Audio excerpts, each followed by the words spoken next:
doing? I'm Will. I'm Shanti. It's nice to meet you. I meet you too.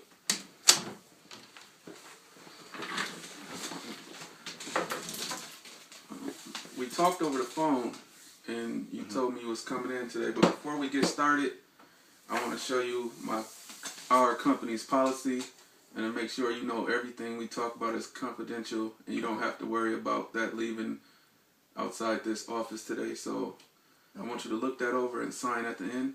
Okay.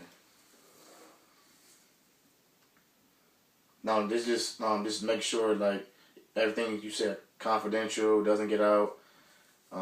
Yes, you don't have to worry about that. Okay. Okay. Pretty much a consent form, pretty much? Yes, consent form. Okay, thank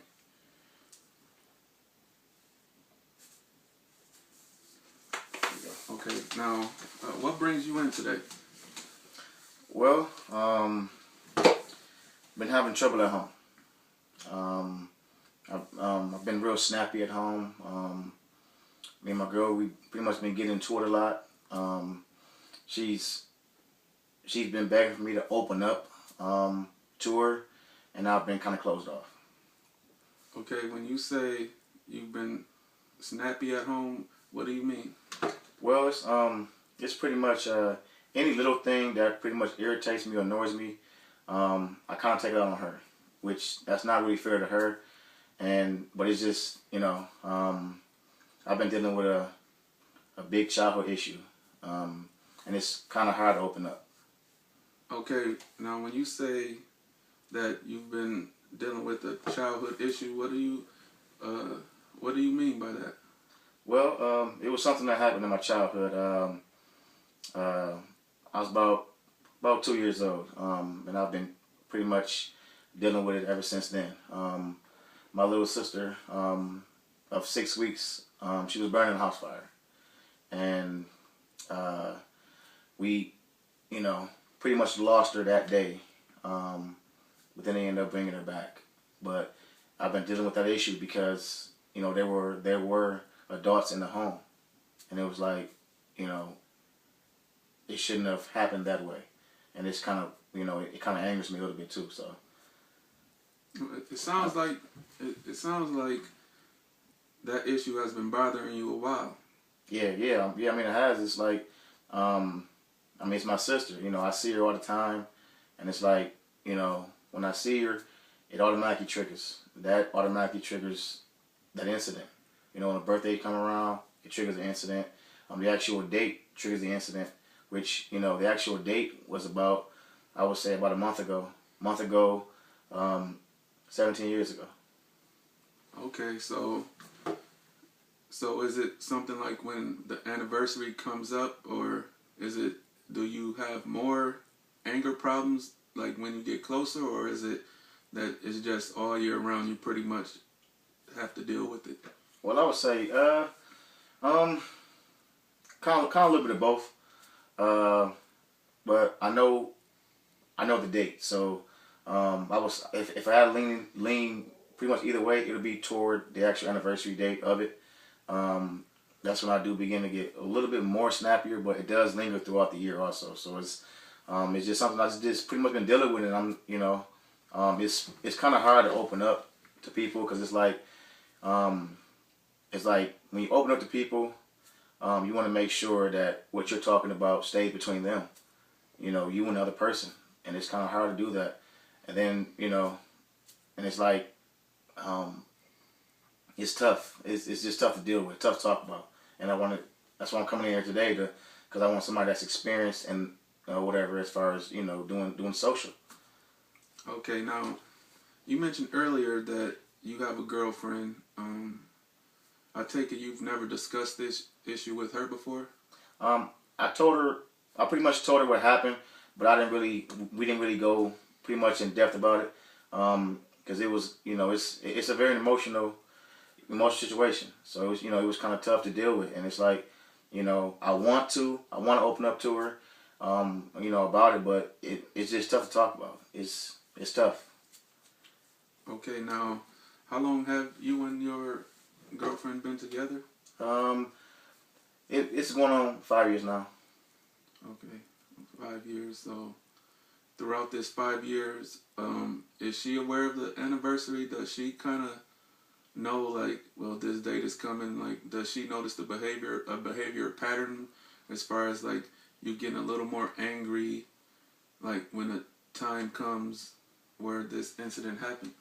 Well, I told her before the actual date, but that was like pretty much in the beginning, and it's been like, you know, that's not truly what's going to be on her mind the whole time. It's like wondering, around what times does he actually, begin to get more snappy or whatever. I'm pretty sure I said that she doesn't really think about it all the time. As far as the anniversary date, that's more or less on my mind, more than it's hers. She just notices it and kind of like lets me know, like, I am getting a little snappy, and she kind of like lets me know. Okay, would you say that it's a problem that she doesn't acknowledge that that anniversary is coming up? Would you say that's a problem between you two? Do you feel that she cares? I pretty much know she cares, because if she didn't care, she wouldn't bring it up. Okay. So it's like, by me knowing that she does care, and she's showing me that she does care, because she could easily say, you know what, he's snappy at me, I'm not going to talk about anything to him about it, or whatever he's going through. It's more or less she could just leave it alone, but she's letting me know, I am beginning to get a little snappy, and she wants to know why, because there could be numerous reasons, but I just pretty much got to open up, and I feel like that's a lot of my fault, because she's doing her part as far as pretty much acknowledging that there's something wrong, and she knows it. I mean, we together for going on 5 years, so she has a sense. Okay, now it sounds like you have a good perspective as far as knowing that she cares about you. Now, what would you say is holding you back from solving this issue? Well, just I mean, as guys, we're always taught, growing up, be tough, be tough, be tough. So, I just kind of figured by being closed off and and basically keeping it inside, that I was like doing myself a favor, but it's actually hurting me in the long run, because on the inside I'm hurting, but on the outside I'm cheerful, and I'm like it doesn't even bother me. So it's I that's why I'm here, guy to guy, because it's like it's a lot easier to pretty much open up to guys than it is to women, which it's more of a pride thing. It's more of a pride thing. Okay, I can understand being a guy, how that would feel, but is there something that stops you from talking to women about it? Well, the big issue is the pride thing. I mean, it's more or less like, because I was told years ago by my father, men don't cry. Okay. Men don't cry. So and that's been living with me for years. So so it's like that's still in me. Men don't cry. But as I'm getting older, I am understanding that sometimes you have to let the emotion out. You have to let it out. You have to let it breathe. And and that's something that I need to work on. And it has to get out. So I just need to find a way to get that out. Okay. Do you see yourself being with your girlfriend long term, or is it like a short term thing? What do you think your relationship with her is going? Well, I think we've been all right. We've been pretty good. I can tell she cares, and that's the biggest thing with me. Showing that you care. So by her showing that she cares, or whatever, that's pretty much the biggest thing to me. Because it's like, if she didn't care, you know what I'm saying? Like I wouldn't be here today if she didn't care. Okay. Because she brought to my attention to pretty much seek help, talk to somebody, and that's pretty much why I'm here. Okay, now I was wondering, when you say you and her have altercations, is it physical altercations, or is it just? Is it okay? It's not physical. No, it's never. It's never physical. Never physical. It never gets to that stage. It's just more or less, loud talking. um, negative language, which pretty much goes along with that. And then pretty much what basically ends up happening is I ended up leaving for a little bit, take a little drive, or I go downstairs, in the house and kind of like pretty much beating myself for a little bit, and then pretty much come back around and acknowledge that I was wrong. Okay. So now, do you take these drives or go downstairs is those the things you do to like cope with stress, or like do you just do those things only during the anger part? Well, one thing about it, I do understand about relieving stress. Driving helps that. Driving does help it. Exercising helps it. So sometimes I'm in the basement. Sometimes I might even hop on the treadmill, or I might do some exercises because it's a big stress reliever. And I mean it's been helping me for the most part. But I need something. I basically needed something a little bit more than just basically relieving the stress for that particular time. I needed to open up to somebody. That way, it's not always on my shoulders. Always on my shoulders to the point where, I haven't, let pretty much anybody know what's going on inside of me. Now, working out, is that something you do all the time, or is it just during the anniversary of the unfortunate incident? Is that something you like kind of do more, or is it something a year-round thing where you working out? Well, it's pretty much a year-round thing. I find that, like I said, that's my best way of coping with a lot of things is staying active. Okay. If I'm stationary, normally when you're stationary, that's when your mind gets to wander and gets to thinking. So it's like if I'm always on the go, or whatever, it's it's pretty much, not there for me to think about it, and for it to linger for that particular time and then take it out on somebody else. So I don't know. It just helps me out. It just helps me. Being able to relieve it. Because if I didn't work out or I didn't take drives and who's to know what could actually happen if I didn't do that. What type of rage I would have, or or even depression. Even that also, but that has also been a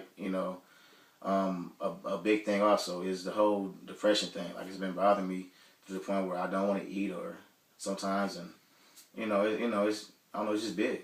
So, does this issue affect anything outside of your relationship with your girlfriend? Is it affecting you at work, with friends, co-workers, or anything like that? Well, at work, not really, because I'm at my job. I'm a team lead at my job, so it's like I'm almost like a, I got my own area, so I'm constantly moving. So by me constantly moving, there's pretty much no time for thinking except when I go on breaks or stuff like that. So but for the most part, doesn't really affect the job.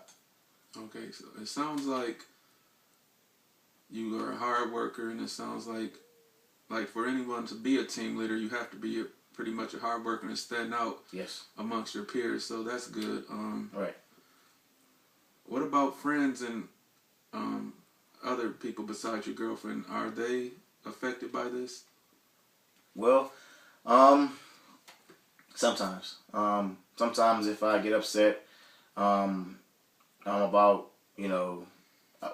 pretty much whatever, then it's like the rage that was already on me already, it's doubled, and then I want to take it out on somebody, but then I end up almost catching myself at the same time, so I don't harm anybody. So I kind of do my best to put it in reserve, which is hard to do, but it's for the most part, I think I did a good job at that. Okay, you've mentioned rage a couple times. When you say rage, what do you mean by rage? Rage, I can do anything, but it's all negative. So it's just all negative thoughts. Negative thoughts, which, you know, thoughts that if I did act on them, I'll be in pretty big trouble.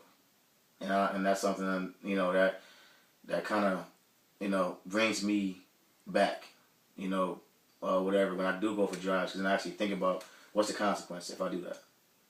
Okay, so it sounds like your drives help you put things in perspective, and it helps you from getting in a lot of trouble, like you said. So, like, how do you, if say a car isn't available, would you cope then? I'll take a walk. If the car's not available, I'll take a walk. I got a bike, or whatever, anything just to keep me moving, and, you know, just get a clear mind. I don't resort to drinking. I very seldom drink. It's more like occasional, which, you know, a lot of people that I do know do turn to, you know, drinks, you know, and, you know, that part of me is not me. I'd rather take a walk than, you know, take a drink, because then I'm harming myself both ways, because usually when you drink, it's more or less like that's when a lot more anger comes out when you drink, because then now you can't control it. Okay, you mentioned drinking. Is that something that's been an issue for you, or like what? Well, no issue. I mean, like I said, it's just occasional drinking, so it's like, you know, I kind of keep that away from me a lot. Like I said, because, you know, by me knowing myself, knowing the whole little anger issue, I just stay away from it. You know, I'm not you know, any drugs, anything like that. Or I stay away from that. You know, which is a good thing for me. I was just, you know, I was raised right, but it's just that particular incident has like just been bothering me, and I'm glad I came in here today to open up. Okay, well, I'm glad you can put things in perspective like that.